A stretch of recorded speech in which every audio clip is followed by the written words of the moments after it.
Sungguh-sungguh Allah sangat ridho ketika seorang hamba itu makan ketika sesuap nasi dia muji Allah, ketika minum seteguk nasi dia muji Allah. Itu kalau orang diridhoni Allah itu wali betul. Itu untuk jadi wali itu gampang, kamu makan ridho, kamu nginjak buminya Allah ridho seneng, kamu hidup keseharian aman seneng. Nah ini supaya sampean kita semua ngaji betapa panduan Rasulullah untuk menggapai ridho Allah itu banyak yang keseharian sekali. Saking kesehariannya banyak dalam hadis dan itu sahih. Nabi menyebut hal-hal yang keseharian. Hatta ma tas'alu fi imra'atika, kamu punya uang kemudian istri kamu bisa makan, itu ibadah. Bahkan sebagian ibadah itu dicontohkan Nabi yang akhirnya diprotes sahabat, yaitu wa fi buti ahadikum sedekah, kamu menggauli istri kamu itu ya sedekah. Sampai sahabat bilang, yang benar ya Rasulullah, ayati ahaduna syahwatahu wa huwa lahu ajrun, masa urusan biologis, urusan syahwat kemudian dia dapat pahala. Nabi menjawab, alaysa law wada'aha fi haramin akana alaihi wisrun, bagaimana kalau dia meletakkan ke yang tidak benar, itu kan dosa. Nah, hal-hal seperti ini yang saya ingin teman-teman semua, saya juga agak ingin ngaji demi Anda, juga agak ingin. Itu dosa sekali ngaji kok pesanan kelompok tertentu itu nggak boleh. Islam itu untuk semua. Jadi ya cuma karena di depan saya jenengan ya seakan-akan jenengan korbannya. Itu ada ilmunya dalam usul fikih itu. Jadi orang itu harus ngaji usul fikih. Nama yang disebut, mungkin Mas Sufyan masih ingat zaman ngaji usul fikih. Nama yang disebut itu tidak jaminan sebagai prioritas perintah. Jadi misalnya gini, kebetulan yang di depan Nabi itu Abu Dzar. Nabi ya bilang, ya Abu Dzarin ini uhibbuka misalnya, atau ya Mu'ad ini uhibbuka, atau ya Abu Hurairah ini uhibbuka misalnya. Banyaklah riwayat yang Nabi nyebut ya Abu Dzarin, ya Mu'ad, ya Abu Hurairah. Kemudian misalnya Nabi meneruskan khitab, ini uhibbuka, saya mencintai kamu, fakul dubur sholatin, atau sebagian riwayat disebut fala tada'anna dubura kulli sholatin Allahumma inni ala dzikrika wa syukrika wa husni ibadatik. Saya mencintai kamu, siapa saja, Mu'ad bisa, Abu Dzar bisa sahabat. Saya mencintai kamu, mohon kalau habis sholat kamu jangan lupa wiridan Allahumma a'inni ala dzikrika wa syukrika wa husni ibadatik. Ya Allah, tolong kami permudah supaya mudah ingat engkau. Anda tidak bisa mentang-mentang, wong nama saya Parmin, nama saya Purnomo, itu yang diperintahkan Mu'ad misalnya. Jadi yang disebut satu, tapi khitab itu untuk siapa saja.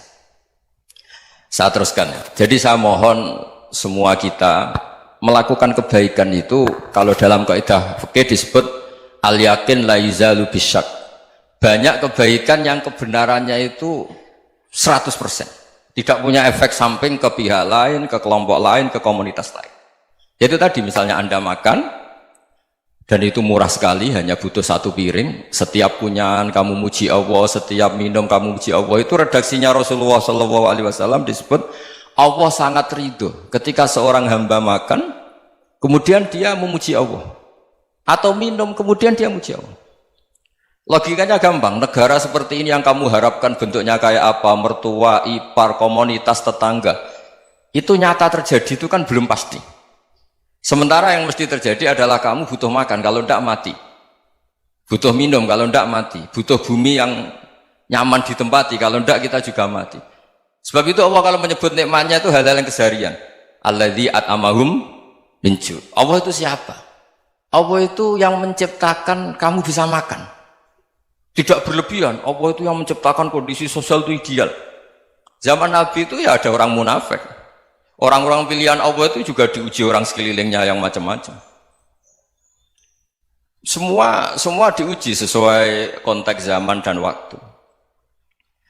Nah, tapi ada ibadah-ibadah yang selalu disarankan Nabi. Sampai Nabi itu pernah ditanya, ayul islami khairun ya Rasulullah, Islam terbaik itu gimana? Jawaban Nabi itu unik. It'amut to'am, Islam terbaik itu ya makan-makan, jangan santai-santai. Ketika Allah menyebut beberapa kebaikan, falak tahamal aqobah, wa ma adrokan apa? Mal aqobah. Terusannya apa? Fakku rokobah. Terusannya apa? Au it'amun fi yaumin di masubah. Ya, itu acara makan-makan itu juga Islam. Kenapa? Ya bayangkan kalau tidak ada makanan, kita mati kan?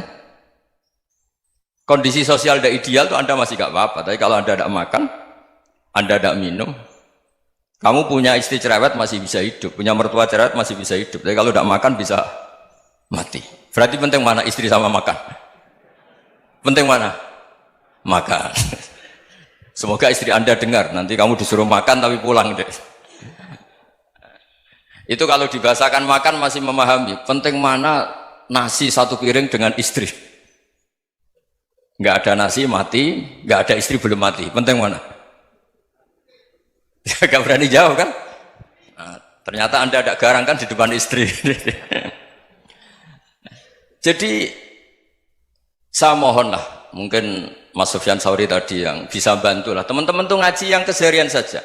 Karena kita nyari ridha Allah itu berdasar firman Allah, dan firman Allah itu menyebut keseharian tuh riang gampang. Yaitu tadi misalnya wa min ayatihi manamukum billaili wan nahar. Termasuk ayat-ayat Allah itu kamu tidur. Maka dulu itu ada guyonan, ada tokoh Mu'tazilah, kelompok dalam Islam yang berpikir manusia itu bisa menentukan ikhtiarnya sendiri. Karena saya bisa duduk, duduk, ingin berdiri, berdiri.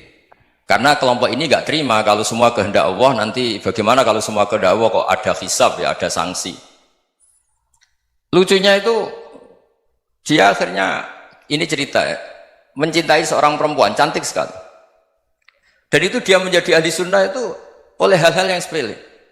Karena istrinya cantik, ya namanya suami istri itu hubungan intim.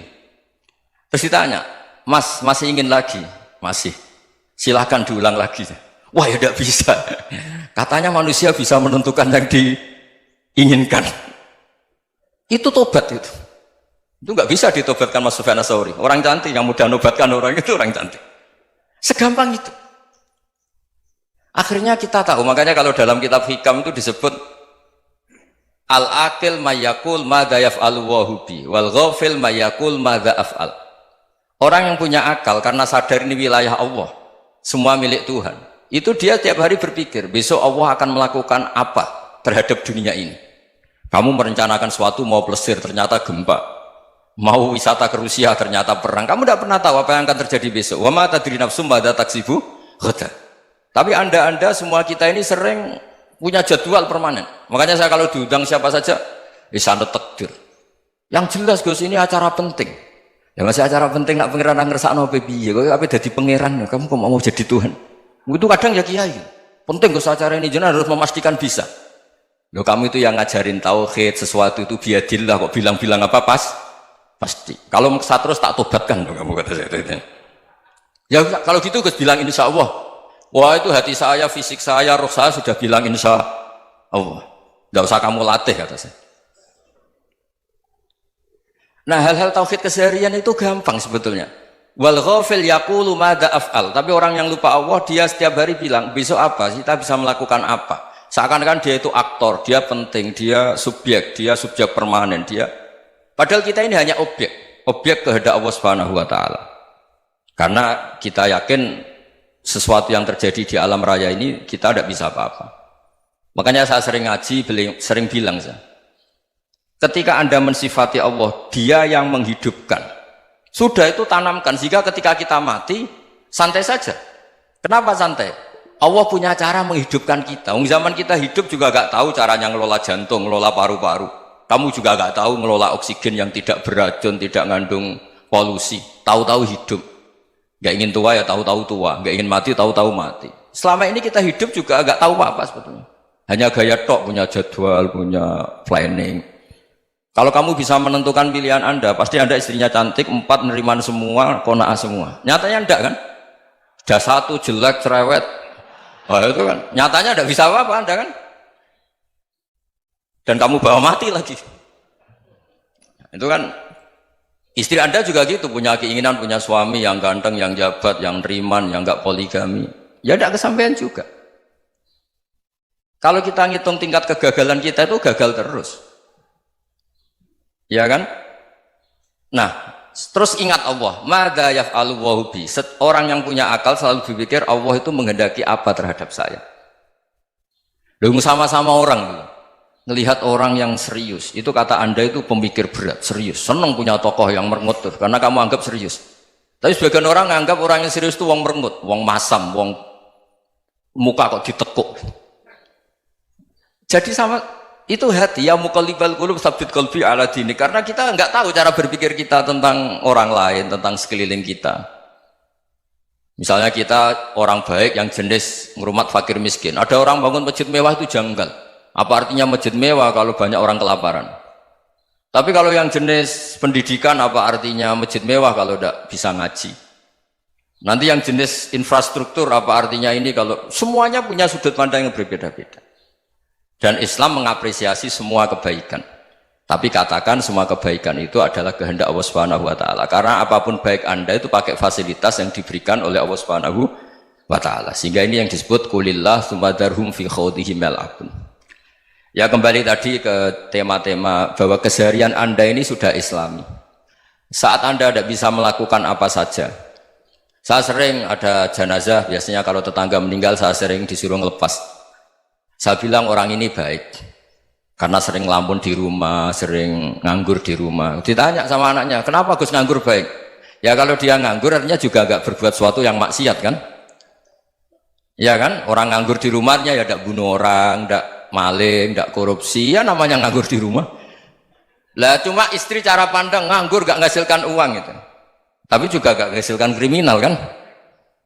Jadi sebenarnya Islam itu makanya kalau sampai ngaji usul fikih itu ada kitab usul fikih namanya Lubul Usul, itu terkenal sekali di pesantren itu. Itu kalau ngapresiasi keseharian itu luar biasa. Izma min mubahin illa wa yatahaqqaqu bihi tarku haramimma. Karena keseharian yang mubah saat Anda lakukan itu ada kehebatan yang luar biasa, yaitu meninggalkan haram. Makanya dulu banyak orang-orang alim ketemu temannya itu guyon sampai semalaman. Itu biasanya yang semangat Islam itu kiai kok tidak tahajud, kiai kok tidak witir. Orang yang sedang mapan uangnya banyak, malam itu tidak kelayaban itu sudah luar biasa. Melawan nafsu supaya tidak maksiat itu sudah luar biasa. Supaya lupa guyon sama temannya semalaman sampai subuh. Gejolak-gejolokan ngenang zaman miskin, zaman kuliah nggak jelas, zaman apa. Melihatnya jangan tarkut tahajud. Seperti ini meninggalkan tahajud, tapi meninggalnya ini talkul muharramat. Jadi kayak apa hebatnya? Sehingga Imam Ghazali punya riwayat yang agak unik. Hatta takuna ibadatu akhiri hadil ummah iku an-naum. Sehingga suatu saat ibadah terbaik umat ini itu tidur. Itu kan riwayat kontroversi. Ketika Imam Ghazali tanya, kenapa iya? Kenapa kamu mulai keluar dari rumah itu sudah banyak maksiat? Melihat perempuan yang enggak mahram, melihat fenomena. Tapi kalau kamu tidur itu enggak melihat apa-apa. Tapi juga kamu jangan menganggap tidur itu ibadah betul. Saatnya melakukan fardhu ain malah masih tidur. Tapi itu sudut pandang yang menjadikan kita Islam itu gampang. Jadi saat Anda tidak bisa aktivitas apa-apa, misalnya ada beberapa orang yang lumpuh. Lumpuh itu memang nggak bisa Jumatan, nggak bisa ibadah, tapi dia juga nggak bisa maksiat. Tidur itu memang Anda saat itu tidak bisa tahajud, tidak bisa witir, tapi saat itu ada zina, ada maling, tidak gosipkan orang, tidak bully orang, tidak menanamkan kebencian, tidak hasud. Sehingga tidur menurut Allah Ta'ala wa min ayatihi manamukum billaili apa? Wan-nahar. Karena di tidur itu selain ada unsur istirahat, jaga kestamina, juga ada unsur meninggalkan beberapa keburukan. Nah saya mohon ibadah yang keseharian ini kita jaga. Supaya kita semua baca ayat itu fasih. Fasih itu tertanam di hati. Allah itu siapa? Alladzi at'amahum min ju'i wa amanahum min khawf. Dan Allah kalau cerita di Quran itu anna sababnal ma'a sabba thumma syaqaqnal ardha wa syaqqa fa ambatna fiha habba wa inaba wa qadba wa zaituna wa nakhla wa hadaika hulba. Kamu tahu saya ini siapa, kata Allah? Saya ini adalah Tuhan yang menurunkan air, kemudian ada tanaman banyak, habba wa inaba wa qadba, ada zaitun, ada tin, kalau orang Jawa mungkin ada tela, ada padi, ada mangga, ada pisang. Sudah. Wa inaba wa zaituna wa nakhla wa hadaika hulba, ada perkebunan yang lebat. Tujuannya apa? Mata Allahkum, silahkan kamu pakai, kamu nikmati. Tapi karena kadang kita ini punya ide-ide besar. Tadi untuk syukur saja nunggu punya istri riman, rumah baik, tetangga baik, komunitas baik, semuanya baik baru syukur. Lama-lama nanti ada di surga, syukurnya nunggu surga paling kelas A. Itu sudah ada yang menghuni Rasulullah, kamu nggak boleh di situ. Masa untuk syukur saja? Repotnya Masya Allah. Jadi mohonlah Quran yang kalau Anda hafalkan juz sama itu kan ada ayat-ayat yang kayak tadi. Ya, fal yang dzuril insanu ila ta'ami. Coba lihat Apa yang kamu makan ya? Dari mana? Dan untuk mempertahankan hidup kamu keseharian. Jadi jangan kira ibadah itu harus membentuk komunitas yang versi Anda. Ibadah itu harus yang hal yang mulu-mulu. Kesehariannya Anda alami. Loh, ini saya tidak bikin-bikin. Saya ngaji bukan karena berdasar pesanan. Itu ayat yang saya baca kan betul ada ayatnya kan. Fal yang dzuril insanu ila tu'ami anna sobabnal ma'ah sobba thumma syaqaqnal ardo syaqqa fa ambasna fiha habba wa inaba wa qadba wa zaituna wa nakhla wa hadaika ghulba. Terusannya apa? Mata'al lakum, silakan kamu nikmati. Mata itu silakan kamu nikmati. Ya kayak sampean dikasih hidangan ya makan. Ya sudah makan, habis makan ya minum, habis itu ngantuk ya tidur. Ya sudah normal-normal saja. Kayak apa indahnya Islam? Tapi Anda mencari Islam yang gimana lagi? Nah itu yang diajarkan guru-guru kita, diajarkan sanad kita sampai Wali Songo, sampai Rasulullah SAW. Bahwa pada akhirnya ada jihad, ada perang. Itu dulu memang perang, bukan membunuh. Beda. Dulu kita dijajah Belanda ya perang, dan itu normal karena kita dijajah. Jadi ketika orang lain ingin baik sama kita, wa in ahadum minal musyrikin astajaruka ya fajirhu hatta yasma'a kalam Allah. Kalau mereka ingin baik ya kita baik. Makanya ada istilah musta'man, mu'ahad. Kalau mereka ingin damai, berdampingan dengan kemajmukan ya itu yang lebih baik. Karena memang Islam menghormati proses perdamaian. Wa in janahu lis-salmi ya fajnah lah. Kalau ingin damai ya kita harus